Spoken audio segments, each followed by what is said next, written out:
నమస్తే, నేను మధు. చంద్రబాబు నాయుడు గారు ఒక కొత్త విజన్ తీసుకురాబోతున్నట్టు తెలుస్తోంది.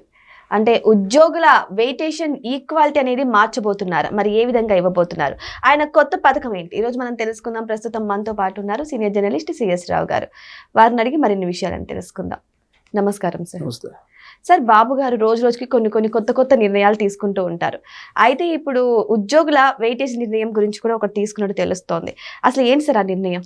ఇప్పుడు పనితీరు ఆధారంగా వాళ్ళకి వెయిటేజ్ ఇవ్వాలనేది ఒక నిర్ణయం తీసుకున్నారు. ఆయన ఆల్రెడీ తీసుకున్నారు, చెప్పేశారు. ఎందుకు తీసుకోవాల్సి వచ్చింది ఆ నిర్ణయం? ఉద్యోగులు ఆయన చెప్పింది యాజ్ ఇట్ ఈజ్ గా ఇంప్లిమెంట్ చేయట్లా. ఆయన ఎంతైతే స్పీడ్గా ఉన్నాడో అంత స్పీడ్గా వీళ్ళు పరిగెత్తి పని చేయట్లేదు.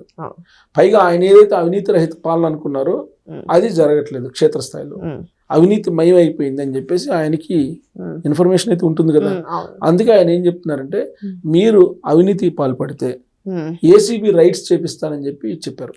నాకు తెలిసి చంద్రబాబు నాయుడు గారు మొత్తం టెన్యూర్లో, రాజకీయ టెన్యూర్లో ఈ మాట ఓపెన్ గా బహుశా ఎప్పుడు చెప్పలేదేమో.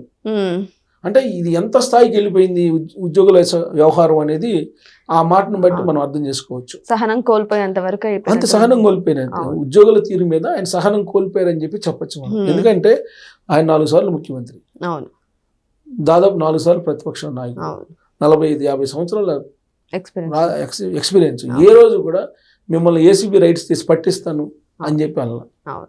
ఏసీబీ అనేది ఒక డిపార్ట్మెంట్ ఉంది, అది అవినీతి పరులైనటువంటి వాళ్ళని వేటాడుతూ ఉంటుంది అనేది అందరికీ తెలుసు. కానీ ఏసీబీని స్ట్రెంథన్ చేసి మీ మీద రైట్స్ చేపిస్తాను ఈ విధంగా చేస్తే అని చెప్పేసి అన్నారంటే ఆంధ్రప్రదేశ్ అవినీతి ఈ స్థాయిలోకి వెళ్ళిపోయింది అనేది మనం అర్థం చేసుకోవచ్చు. ఆయన నోటి నుంచి పైగా చంద్రబాబు గారి నోటి, ఎందుకంటే ఆయన ఉద్యోగులకు గౌరవిస్తారు, ఆ గౌరవాన్ని నిలబెట్టుకోమంటారు. కానీ వీళ్ళు ఏం చేస్తున్నారు, ఇప్పుడు ఆయన ఇచ్చేటువంటి గౌరవాన్ని దుర్వినియోగపరిచి ప్రజాసేవకులుగా ఉండాల్సినటువంటి ఉద్యోగులు ప్రజల భక్షకులుగా తయారయ్యారు. చాలా మంది, అందరూ కాదు, చాలా మంది. అంటే ఏం చేశారు సార్? అంత సహనం కోల్పోయి అంత ప్రజాభక్షణ ఏం చేశారు ఉద్యోగులు? ఏం చేశారంటే, ఉద్యోగులకు సంబంధించి రెవెన్యూలో చాలా ఇష్యూస్ ఉన్నాయి. ఆ ఇష్యూస్కి సంబంధించి సార్ట్అవుట్ చేయమని చెప్పి చంద్రబాబు నాయుడు గారు అనేక సందర్భాల్లో చెప్పారు. సిసోడియా కమిటీ సిఫారసులు ఇచ్చింది. ఆ సిఫారసులు యాజిటీస్గా అమలు చేయండి, మీరు ప్రజలకి న్యాయం చేయండి అని చెప్పి రెవెన్యూ క్లినిక్లు కూడా పెట్టారు ఆయన. ల్యాండ్ టైటిలింగ్ యాక్ట్ వల్ల అనేక మంది ఇబ్బంది పడ్డారు. ఆ రోజున జగన్మోహన్ రెడ్డి గారు ల్యాండ్ టైటిలింగ్ యాక్ట్ పెట్టి రీసర్వే పేరుతోటి తప్పులు తడక చేసేసారు. వాళ్ళు ఇబ్బంది పడుతున్నారు ప్రజలందరూ కూడా. వాళ్ళ భూమిని వాళ్ళకి హక్కులు ఇవ్వండి, ఆ ఫోటోలు తీసేసేయండి జగన్మోహన్ రెడ్డి గారి, మనం ప్రభుత్వం ఎంబ్లం వేసిద్దాము అని చెప్పి ఆయన చెప్పారు. చెప్తే ఆయన ఒక గడువు పెట్టారు, ఈ గడువు లోపల మీరు సమస్యలు పరిష్కరించండి అని చెప్పి. అలాంటి గడువులు అనేకం పోయినాయి. రివ్యూ మీటింగ్లో ఆయన ఒకటే మాట అన్నారు, నేను చెప్తున్నాను, మీరు చెప్తే వినుకోవట్లేదు, మీరు విని పని చేయాలి, కానీ మీరు పని చేయకపోతే ప్రజలే చూసుకుంటారని కూడా అన్నారు ఆయన. ప్రజలే చూసుకుంటారు అని అన్నారు. అంటే అర్థమైంది, ప్రజలే తిరగబడితే మీరు ఎక్కడ ఉంటారు అని. ప్రజలు తిరగబడేదాకా తీసుకొచ్చుకోవద్దు మీరు అని డైరెక్ట్ గా చెప్పకుండా ఆయన సున్నితంగా చెప్పారు. మామూలుగా అయితే డైరెక్ట్ గా చెప్తారు ఎవరైనా, కానీ ఏంటంటే ప్రజలే చూసుకుంటారు, ఈ విధంగా అయితే మిమ్మల్ని ప్రజలే చూసుకుంటారు అన్నారంటే అర్థమైంది ప్రజలు తిరగబడతారని. ఇంకో సీఎం అయితే ప్రజలు తిరగబడతారు అంటారు. సీఎం కనుక తిరగబడండి అని ఒక మాట అంటే చాలు వెంబడి పడతారు అవినీతి పరులైన ఉద్యోగుల్ని. మామూలుగా కాదు, గ్రామాలకు కూడా రాని ఎక్కడ అక్కడ కట్టిపడేస్తారు. తెలంగాణలో మనం చూసాం కదా, అనే సందర్భాల్లో ఎంఆర్ఓల్ని పెట్రోల్ బస్ తగలబెట్టిన సందర్భాలు ఉన్నాయి. 4-5 ఎంఆర్ఓల్ని తగలబెట్టారు ఇక్కడ. తర్వాత రెవెన్యూ వాళ్ళని అక్కడ కట్టేశారు ఓడల్లో. చంద్రబాబు నాయుడు గారు ఒక్క మాట అంటే అవినీతి పనులైనట్టు ఉద్యోగుల సంగతి మీరు చూడండి అని చెప్పి ప్రజలకు కానీ చెప్తే ఓడల్లో కూడా తిరగలేదు, తిరిగే పరిస్థితి కూడా ఉండదు. అంటే అంత ఇసుకిచ్చారు ఉద్యోగులు ప్రజల్ని, అంత ఇసుకిస్తున్నారు కూడా, విసిగిస్తున్నారు కూడా. అందుకే ఇప్పుడు నేను ఏసీబీకి పట్టించాల్సి వస్తుంది అని చెప్పేసి అన్నారు.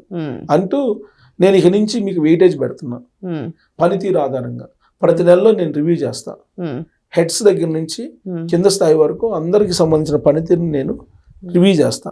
రివ్యూ చేసి మీ సర్వీస్లో ఈ వెయిటేజ్ ఇస్తాను, దీన్ని బట్టి మీ పనితీరుని బట్టి వెయిటేజ్ ఇస్తాను అని చెప్పాను. అంటే భవిష్యత్తులో పదోన్నతుల విషయంలో కానీ, లేదా బెనిఫిట్స్, రకరకాల బెనిఫిట్స్ ఉద్యోగులకు ఉంటాయి కదా, ఆ బెనిఫిట్స్లో దీన్ని మీ పనితీరు నేను పరిగణలోకి తీసుకుంటాను అని చెప్పారు. ఇంకెంతకన్నా ఏ సీఎం చేస్తారు, ఏ సీఎం ఏం చేస్తారు ఉద్యోగులు చేయకపోతే, అవినీతి పరులైనట్టు ఉద్యోగులకి మరి ఇంతకన్నా ఏం చేస్తారు? ఇప్పుడు వెయిటేజ్ ఇస్తానని చెప్పి ప్రతి నెల ఎలాగూ ఆయన రివ్యూ చేస్తారు. రివ్యూ చేసి వాళ్ళకి వెయిటేజ్ ఇస్తారు, మార్కులు ఇస్తారు. మార్కులు ఇచ్చి రేపు ప్రమోషన్స్లో ఈ వెయిటేజ్లో కన్నా తక్కువ వస్తే ప్రమోషన్స్ ఉండవు. అలాగే రకరకాల బెనిఫిట్స్ ఉంటాయి వీళ్ళకి, అలవెన్స్లు అవన్నీ అవి కూడా కట్ చేస్తారు. ఈ వెయిటేజ్ అంటే పనితీరు బాగలేకపోతే పనితీరు బాగున్నటువంటి వాళ్ళని ఎంకరేజ్ చేస్తారు ఆయన ఎప్పుడు కూడా. ఇంకొక విషయం ఏంటంటే సార్, ఈ ఉద్యోగుల్లో కొంతమంది నీతి పరులు ఉన్నారు, కొంతమంది అవినీతి పరులు ఉన్నారు. కానీ ఇలా అవినీతి చేసిన వారిని ప్రభుత్వం తీసేయచ్చు కదా సార్, అంటే అధికారం లేదా ప్రభుత్వానికి? తీసేయచ్చు, డిస్మిస్ చేయొచ్చు. డిస్మిస్ చేసే అధికారం కూడా ఉంది. డిస్మిస్ చేసే అధికారం లేకపోలేదు, దానికి ప్రాసెస్ ఉంది. జనరల్గా ఏంటంటే ఎంత పెద్ద అవినీతి పరులు అయినా సరే సస్పెన్షన్ తోటి ఆపేస్తున్నారు. ఇప్పుడు ఆ మధ్య ఒక గిరిజన సంక్షేమ శాఖలో ఒక అధికారి ఉన్నాడు, ఒక 5 నెలల్లో రిటైర్ అవుతాను అనగా 25 కోట్ల రూపాయలు తీసుకున్నాడు డబ్బులు. సో ఆయన ఏం చేస్తారు, సస్పెండ్ చేస్తున్నారు. సస్పెన్షన్ అది అనేది పనిష్మెంట్ కాదు. సస్పెన్షన్ అనేది 6 నెలలు ఉంటుంది. 6 నెలల తర్వాత మళ్ళీ ఇతను జాయిన్ అవుతాడు. సరే డిపార్ట్మెంట్లో ఎంక్వైరీ చేస్తారు. డిపార్ట్మెంట్లో ఎంక్వైరీ చేసిన తర్వాత ప్రూవ్ అయింది అనుకోండి. ప్రూవ్ అయిన తర్వాత మళ్ళీ గవర్నమెంట్ మారింది అనుకోండి, ఏదో గవర్నమెంట్లో ఎవరో పట్టుకుని మళ్ళీ దీన్ని కేసు తీసేసుకుంటున్నారు. ఇట్లా కేసులు తీసేసుకున్నారు చాలా మంది ఉన్నారు. ఇప్పుడు ఉద్యోగ సంఘాలు చేసే పని ఆల్మోస్ట్ అదే. ఎవరైనా అవినీతి పరులైన ఉద్యోగుల మీద డిపార్ట్మెంట్లో ఎంక్వైరీ చేస్తే ఆ డిపార్ట్మెంట్లో ఎంక్వైరీని ఆపడం, లేదంటే ఏసీబీ కేసులు ఉంటే ఏసీబీ కేసులు తీసేయటం, ఇదే వాళ్ళు చేసే దందాలు ఎక్కువగా. లేదంటే ఉద్యోగులకు మాకు పిఆర్సీ పెంచండి, మాకు డిఎల్ పెంచండి, లేదా ఐఆర్లు పెంచండి, మాకు కరువు వచ్చింది, కరువు బచ్చి వేయండి, ఇదే మాట్లాడేది. అంతే తప్ప ప్రజల గురించి ప్రజా సంక్షేమం గురించి కానీ వీళ్ళు ఎప్పుడు ఆలోచించరు. ఏదైనా ఆలోచిస్తే 10% చంద్రబాబు గారు రివ్యూ మీటింగ్ పెట్టినప్పుడు ఏదైనా ఆలోచిస్తారేమో కానీ సహజంగా వీళ్ళు మీటింగ్లు పెట్టుకునేది ఎందుకంటే వాళ్ళ బెనిఫిట్స్ ఏంటి, వాళ్ళు ఏంటి, వాళ్ళ ఆరోగ్యం ఏంటి, వాళ్ళ విలాసాలు ఏంటి, వాళ్ళకి సంబంధించిన సౌకర్యాలు ఏంటి, వాళ్ళకి పని తక్కువ ఉండాలి, జీతాలు ఎక్కువ ఉండాలి, ఈ కాన్సెప్ట్ లోనే మాట్లాడుతుంటారు వాళ్ళు ఎక్కువగా. అంతే తప్ప ప్రజాసేవకులు మనం ప్రజలకు సేవ చేయడానికి వచ్చాం. మనం చదువుకుంది ఎందుకు, సమాజం సేవ చేయడానికి. మన చదువును వాళ్ళకు ఉపయోగిద్దాం, పేదలకు ఉపయోగిద్దాం, లేని వాళ్ళకి ఉపయోగిద్దాం, పేదలకు అని చెప్పి అట్లా అనుకోరు వాళ్ళు. ఎవరు వస్తారా వాళ్ళని పిండేద్దాం, ఇదే ఆలోచనలో ఉంటారు ఎక్కువ మంది. అందుకే ఈ చూసిన తర్వాత ఆయన మాత్రం మానవమాతుడే కదా, పొలిటీషియన్ ఎంత సీనియర్ అయినప్పటికీ ఆయన ఇంక ఈసీపీ ఏం చేస్తారు, ఏసీబీ రైట్ చేయాల్సి వస్తుంది అని చెప్పి మీకు వెయిటేజ్ ఇస్తున్నాను, వెయిటేజ్ ప్రకారం మీకు రాబోయే రోజులు అన్నీ ఉంటాయి, కాబట్టి మీరు పనితీరు ఆధారంగానే మీకు ఏదైనా ఉంటుంది రాబోయే రోజుల్లో అని అన్నారు. మరి వెయిటేజ్ పద్ధతి ద్వారా అయినా సరే వీళ్ళలో మార్పులు వచ్చే అవకాశాలు ఉన్నాయంటారా? మార్పులు రాకపోతే ఇంక ఏసీబీ అన్నారు కదా, ఇంకేంటి అయితే ఉద్యోగాలు పోతాయి. ఇక ఏసీబీ అన్నారు, సస్పెన్షన్ కనీసం ఏసీబీ వాళ్ళు రైట్ చేయిస్తారు.